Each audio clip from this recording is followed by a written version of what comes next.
और अब वंदे भारत में अगली स्टोरी में बात होगी छांगुर की। छांगुर के साम्राज्य की बात हो रही है, उसके खिलाफ बुलडोजर कार्रवाई की बात हो रही है। लेकिन छांगुर को लेकर सबसे बड़ा खुलासा अब यूपी एटीएस ने किया है। इस एफआईआर में आतंकी कनेक्शन का जिक्र है। एक बड़ी इमारत को आतंकी ट्रेनिंग कैंप के तौर पर इस्तेमाल किए जाने से राष्ट्रीय सुरक्षा, सांप्रदायिक सौहार्द का यहां पर खतरा था। अलग अलग जातियों की लड़कियों को इस्लाम स्वीकार करने पर अलग अलग राशि मिलती, इस तरह का लालच जो है वो सीधे एफआईआर में दिया गया है, इसका जिक्र किया गया है। याद करिए मुख्यमंत्री योगी आदित्यनाथ का स्टेटमेंट कि ये राष्ट्र विरोधी गतिविधि अगर हुई तो और कार्रवाई करेंगे, सख्त कार्रवाई करेंगे। यूपी का एक जिला है नेपाल बॉर्डर के करीब, तराई का इलाका, अवध का इलाका कह सकते हैं आप, तराई के हिस्से में बलरामपुर, नेपाल बॉर्डर से ठीक सटा हुआ खुला बॉर्डर। यहां इलाका है उतरौला और गांव का नाम है मधेपुरा। पिछले कुछ दिन से लगातार आप खबरें इससे जुड़ी हुई सुन रहे होंगे। किस वजह से? जलालुद्दीन यानी छांगुर के नाम की वजह से। इसके रैकेट के खुलासे के बाद छांगुर की आलिशान कोठी पर बुलडोजर गरजा। लगातार 2 से 3 दिन तक कार्रवाई हुई।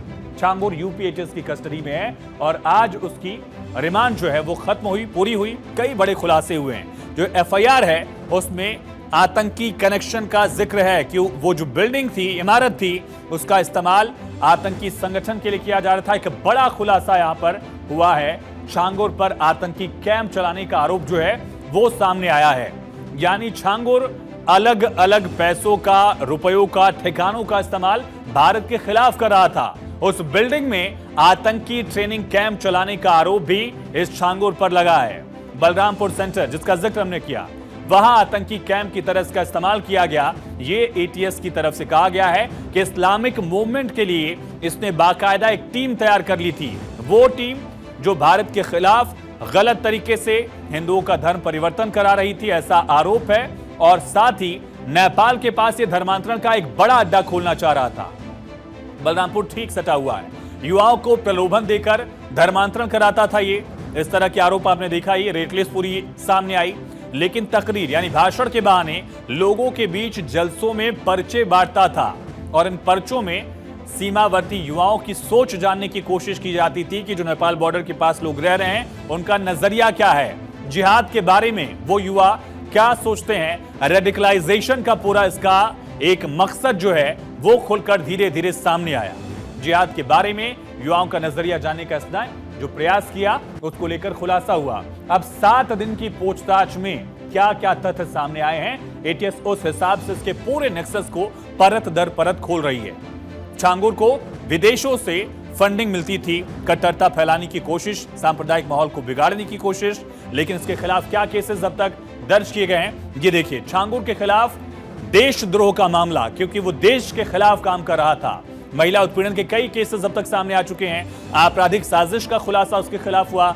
धर्मांतरण कानून का उल्लंघन उसने किया क्योंकि लालच देकर जबरिया धर्म परिवर्तन करा रहा था। और सबसे अहम इसमें यह भी है क्योंकि जो फॉरेन फंडिंग थी, विदेशों से जो पैसा आ रहा था, विदेशी अनुदान विनियम अधिनियम का उल्लंघन, इन तमाम धाराओं में उसके खिलाफ केस दर्ज किया गया है। एटीएस छांगुर के काले साम्राज्य के खिलाफ एक्शन लगातार ले रही है और इस साम्राज्य में उसके जितने भी गुर्गे हैं उन सब के खिलाफ जैसे जैसे जांच बढ़ रही है वैसे वैसे खुलासे हो रहे हैं। लेकिन नेटवर्क इसका कहां तक था, इसका नेक्सस कहां तक फैला हुआ था, ये समझिए। न सिर्फ भारत बल्कि दुनिया के कई हिस्सों में।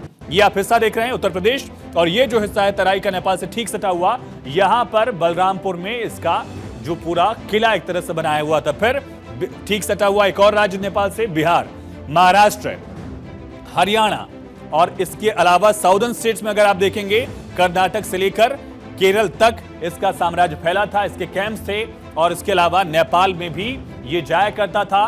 नेपाल के भी जो धार्मिक नेता थे उनके साथ कांटेक्ट में था। इवन भारत से बाहर, पड़ोसी देश से भी बाहर, आप गल्फ की तरफ जब आएंगे तब आप देखेंगे कि दुबई तक इसका नेटवर्क फैला था।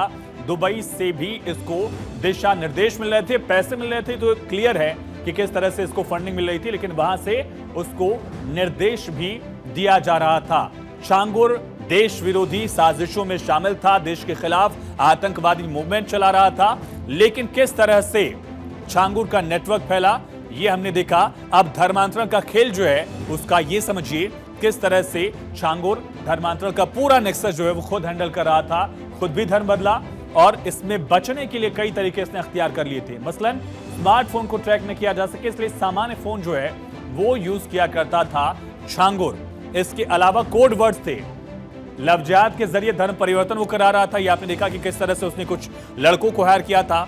एटीएस के हाथ बाबा की कॉल रिकॉर्डिंग लगी है, लेकिन इसमें सबसे अहम है कोड वर्ड।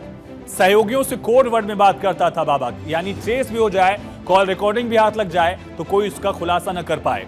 कोड वर्ड में मिट्टी पलटने का मतलब है, मिट्टी पलटना मतलब धर्मांतरण कराना। एक और कोड वर्ड है प्रोजेक्ट। अगर बाबा ये छांगुर जो है, माफ कीजिए, अगर वो ये प्रोजेक्ट कहता है, इसका मतलब जो टारगेट की गई लड़कियां हैं, इसका ये मतलब। एक और वर्ड है काजल। इसका मतलब ये है कि लड़कियों को परेशान करो, मेंटल टॉर्चर करो लड़कियों को। ये जो है काजल का मतलब था। और दर्शन मतलब छांगुर से मुलाकात कराना। ये कोड वर्ड तय किए गए थे। लेकिन छांगुर ने इतना बड़ा साम्राज्य अगर खड़ा किया तो उसके पीछे उसके कुछ मददगार थे जो प्रशासनिक स्तर पर बड़े ओहदों पर थे। कौन कौन ये था? क्योंकि गोपनीय जांच से लेकर पूरी जानकारी जो है इसको दी गई थी। इसमें सबसे बड़ा खुलासा ये हो रहा है कि 2 सीओ लेवल के ऑफिसर, एक एडीएम और एक एसएचओ जो है वो छांगुर की मदद कर रहे थे। सीक्रेट भागीदार हैं, ये इसके शागिर्द हैं, ये कहा जा रहा है। इन पर आरोप है कि इन्होंने अपने पद का इस्तेमाल किया गलत तौर से और छांगुर के अवैध कारनामों में उसकी सहायता की। जमीनों पर जब वो कब्जा करता था, पीड़ितों को प्रताड़ित करता था, उसकी मदद जो है फर्जी मुकदमों के जरिए ये तमाम अधिकारी करते थे। इनके खिलाफ भी एक्शन होगा, ताकि अब इसके पूरे नेक्सस का खुलासा होने के बाद किस तरह से छल प्रपंच में शामिल था। एसटीएफ ने जांच की, यूपी एटीएस ने जांच की, कई खुलासे भी हुए हैं, बड़े खुलासे कि छांगुर ने फर्जी दस्तावेजों और धोखाधड़ी के जरिए एक बड़े हिस्से में जमीनों पर भी कब्जा किया। निर्दोष लोगों के खिलाफ बलात्कार, गैंगरेप के केसेस दर्ज करवाए। उनमें इन अधिकारियों ने उसकी मदद की, उनकी शय पर उसने किया। यह भी जानकारी है कि हत्या का प्रयास, रेप, गैंगरेप, छेड़छाड़ जैसे फर्जी मुकदमे दर्ज करवाकर लोगों पर दबाव डाला ताकि लोग डरें, लोग दबे रहें और अपनी आवाज ना उठा सकें। यही वजह है कि शायद 5 साल से भी ज्यादा वक्त तक इसका छल प्रपंच जो है वो लगातार आगे बढ़ता रहा। अब बात करेंगे छांगुर के उस काले साम्राज्य की जिसकी परत दर परत खुल रही है। छांगुर का साथ जो है नवीन रोहरा और नीतू रोहरा इन्होंने दिया। नसरीन और जमालुद्दीन ने उसका साथ दिया। सबसे पहले जो है इन दोनों को ही उसने कन्वर्ट किया था। भारत नेपाल बॉर्डर पर उतरौला कस्बे को अपने ऑपरेशन का केंद्र बनाया, जिसका जिक्र मैंने सबसे पहले आपसे स्टोरी में किया था। उतरौला से ही धर्मांतरण का पूरा नेटवर्क जो है तैयार किया गया, लेकिन खुलासा जो है वो नीतू जब करती चली गई तो छांगुर के राज भी बेपर्दा होते चले गए। उसका पाप लोग जो है वो खुलकर सामने आ गया। छांगुर की इस उतरौला वाली कोठी में खाड़ी देशों से, गल्फ कंट्रीज से मौलाना आते थे, यहाँ तकरीरें करते थे और ये विदेशी मौलाना धर्मांतरण की बाकायदा ट्रेनिंग देते थे। नेपाल से बहुत सारे लोग छांगुर के अड्डे पर आते थे क्योंकि बॉर्डर से करीब है इसका ये पूरा ठिकाना। छांगुर ने अपने गांव वालों के खाते में भी पैसे मंगवाए थे। ये भी एटीएस और एसटीएफ की जांच में खुलासा हुआ। यानी नेपाल से लेकर दुबई तक इसका नेक्सस फैला हुआ था। एक और बड़ा खुलासा हुआ है, लोग अपनी आवाज उठा रहे हैं, बता रहे हैं कि किस तरह से उनके अपने परिवार के लोगों को प्रताड़ित किया गया। गाजियाबाद की एक महिला सामने आई। उस महिला ने आरोप लगाया कि मेरी बहन को छांगुर के गुर्गे ने गायब कर दिया है। आरोप क्या लगाया गया है उस महिला की तरफ से, उसकी बहन को लेकर किस तरह से छांगुर और उसके गुर्गों ने काम किया, उसको गायब कर दिया। धर्मांतरण से लेकर प्रताड़ना का आरोप जो लगाया गया वो सुनिए। ट्रैवल एंड टूरिज्म का कोर्स कर रही थी, जिस दौरान इससे बातचीत हुई बदर अख्तर सिद्दीकी नाम के आदमी से। इसने उसको बातचीत करना और इसको गाड़ियों में वो करना, उसको मैनिपुलेट करना चालू कर दिया।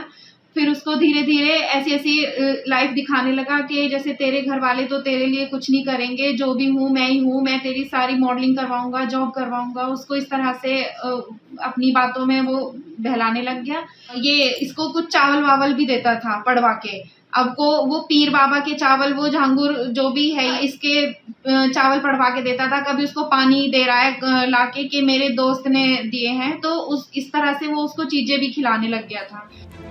ऐसे कई केसेस हैं। ऐसी आशंका जाहिर की जा रही कि लोग अभी भी ऐसे और सामने आ सकते हैं जो छांगुर गैंग से प्रताड़ित हुए, परेशान हुए या उनके खिलाफ इस तरह के मामले हैं।